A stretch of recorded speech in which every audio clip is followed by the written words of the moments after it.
Moi, quand j'ai essayé de partir, il a dit qu'il allait tuer mes parents.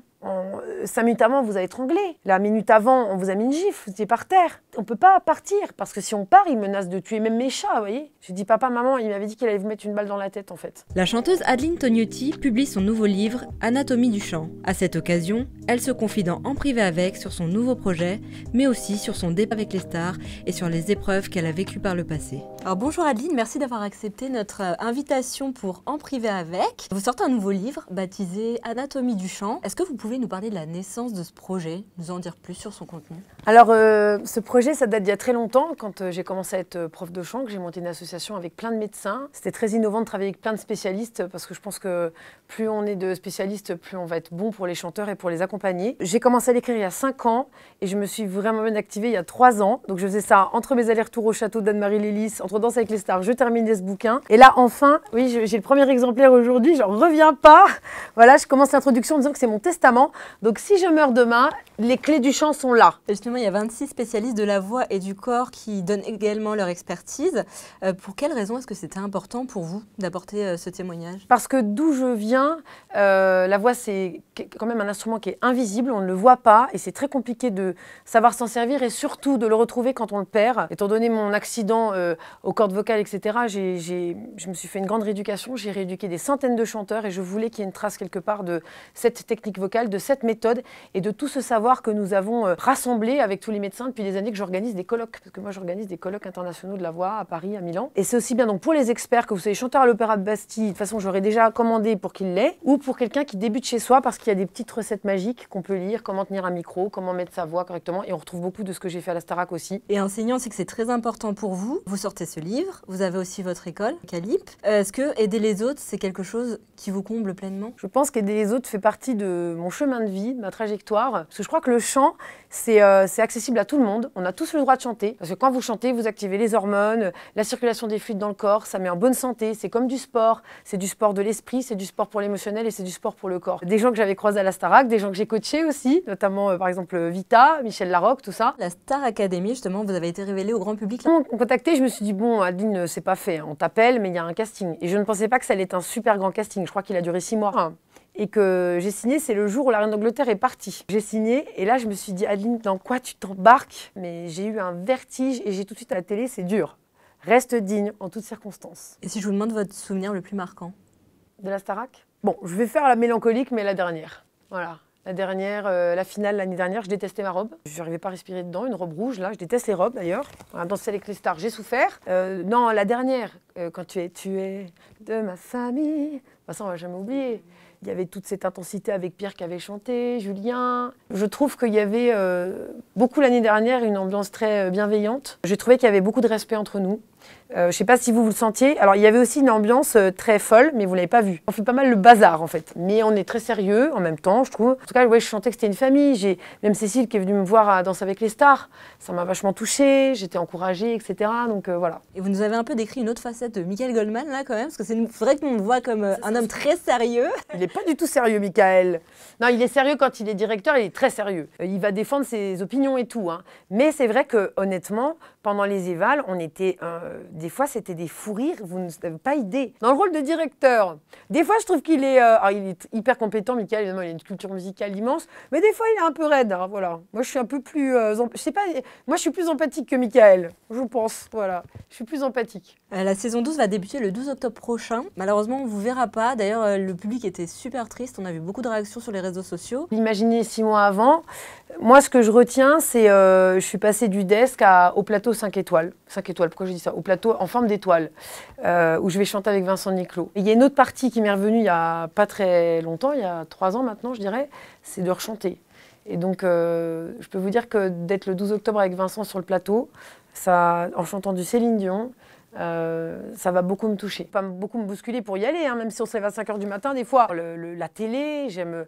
D'ailleurs, je veux continuer à faire de la télé, hein, je ne vais pas m'arrêter à la Star Academy, j'ai envie de faire des films aussi. Alors après avoir participé à la Star Academy, vous avez été choisie pour être l'une des candidates de la dernière saison de Danse avec les stars. Oui. Comment est-ce que vous avez vécu cette expérience? Ils ont pensé que j'allais m'ennuyer. On m'a fait faire les 2 et franchement, c'était un truc de fou. Hein.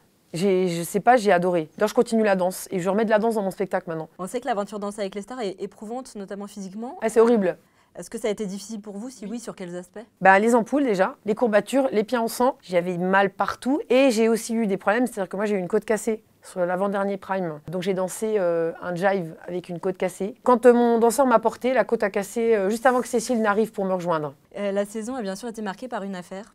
Ah oui, Sabine Oestreg et Natacha Saint-Pierre. Ça fait un incroyable buzz sur les réseaux sociaux. Oui. Vous, comment vous l'avez vécu de l'intérieur? Moi, ce que je trouve un peu... Il y a du recul là quand je vous dis ça avec le sourire, ok. Je trouve que c'est marrant, mais en fait, les gens, ils se disent... Ah, même les célébrités se chamaillent, en fait. Je pense que c'est ça qui a passionné les gens. C'est de voir qu'on est comme tout le monde, quoi, vous voyez. Mais c'est vrai que c'était un peu dur, je pense. C'était dur à gérer pour la prod, pour Natacha. Ça les a affectés. Inès aussi, parce que moi, j'aime pas les histoires. Donc, j'aime... Mais là, avec le recul, voilà, c'est ça, c'est... Vous voyez, ça nous fait, on en reparle, c'est marrant, c'est une anecdote de la télé, quoi. Ah bah, je pense que tout le monde s'en souvient. C'est une anecdote, quoi, c'est du piment. Mais bon, moi, j'aime pas quand on se dispute et j'aime pas quand on s'insulte, alors voilà. Moi, si ça avait été dans ma classe de chant, je me serais fâchée. Hein. Et lors de votre participation à Danser avec les stars, vous avez ému tout le monde avec votre prestation sur votre histoire personnelle. Comment vous avez trouvé le courage de mettre votre histoire sur le papier? Sur le papier, alors c'était déjà difficile de parler des violences conjugales sur le papier. Je ne vous dis pas la douleur que j'avais en écrivant. Le livre, j'ai failli arrêter, j'allais arrêter tous les jours. Ah mais je vous assure, j'en pouvais plus. J'ai dit, moi je vais mourir avec ce livre. C'est tellement sincère et tout ça, c'est ma plume, c'est moi qui écris. Mais de l'écrire, c'était dur pour moi. Mais alors de le danser, ah j'en ai presque voulu qu'on m'ait donné ça. C'est pas moi qui choisis. Hein. C'est pas vous qui avez choisi cette prestation? Non. On m'aurait demandé, j'aurais pas fait ça. Moi, j'aurais fait un Freddie Mercury, Show Must Go On. Non, on m'a donné ça et j'étais pas bien. Et Jean-Marc m'a dit, Adeline, t'es une warrior. Il m'a dit, toi, t'es une warrior. S'il y en a une qui peut passer le message, c'est toi. Il m'a dit, il y a personne comme toi. Tu y vas. J'ai dit, je me sens mal, je peux pas le faire dans mon corps. J'ai dit, continue à chanter avec les académiciens. J'étais déjà en larmes. Puis en plus, il fallait que je me mette d'accord avec mon danseur parce que moi, je voulais que la danse colle à la réalité de ce que c'est. Et mon danseur, lui, il n'a pas vécu ça, donc il fallait que je lui explique. Alors moi, ça m'énervait d'expliquer en plus, vous voyez, comme j'étais tendue en fait. Mais on a réussi à le faire.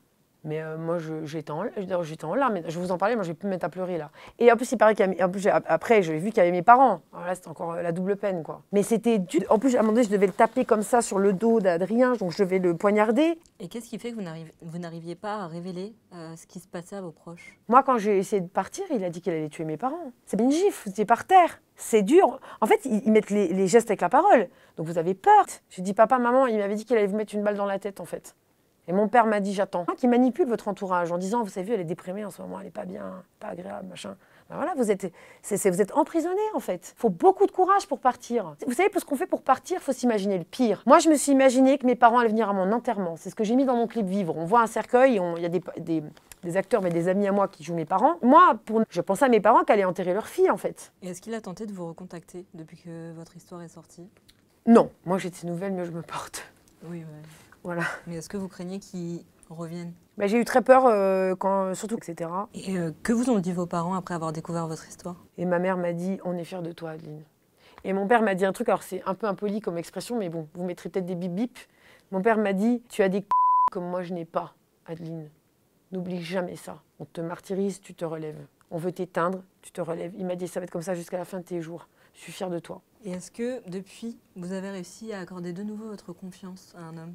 Oui, alors j'ai réaccordé ma confiance, j'ai essayé. Ça s'est soldé par un échec.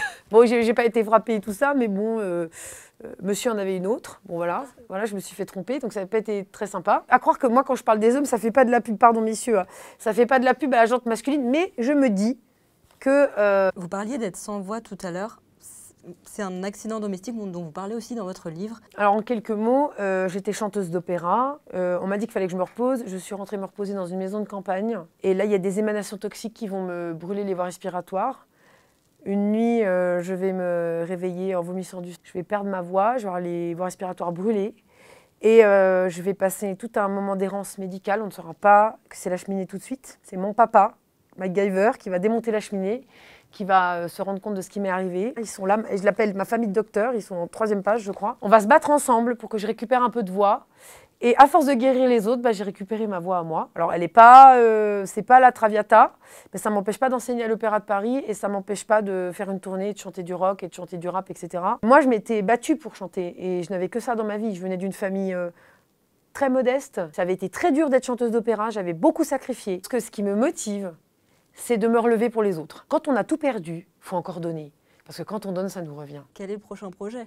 Alors, mon prochain projet, je voudrais refaire de la télé parce que j'adore faire de la télé. On m'a déjà appelé, Quel voilà. genre de proposition? Des trucs de télé, dans la musique et tout ça. Il y a, donc ça c'est super cool, j'aimerais beaucoup jouer dans un film ou dans une série. Et il y a un projet, c'est qu'Incandescente pour toujours, ma biographie, soit mise à l'écran. On a un producteur, voilà, ils sont en train de s'en occuper. Tourner, rendre mon show encore plus gagaesque. Et puis un autre livre, peut-être un roman, voilà. Peut-être du roman. J'ai déjà les sujets et tout, mais vous me faites trop dire de trucs, vous êtes trop doués. Bon, en tout cas, on a hâte et on vous souhaite le meilleur pour la suite. Merci d'avoir accepté notre invitation, Adeline Tognuti. C'est moi qui vous remercie, mais dites-moi, est-ce qu'on ferait pas un petit Heyman pour finir? On peut, hein. Je vous donne la note ou pas? C'est mon rêve. Donc... Ah, I feel happy.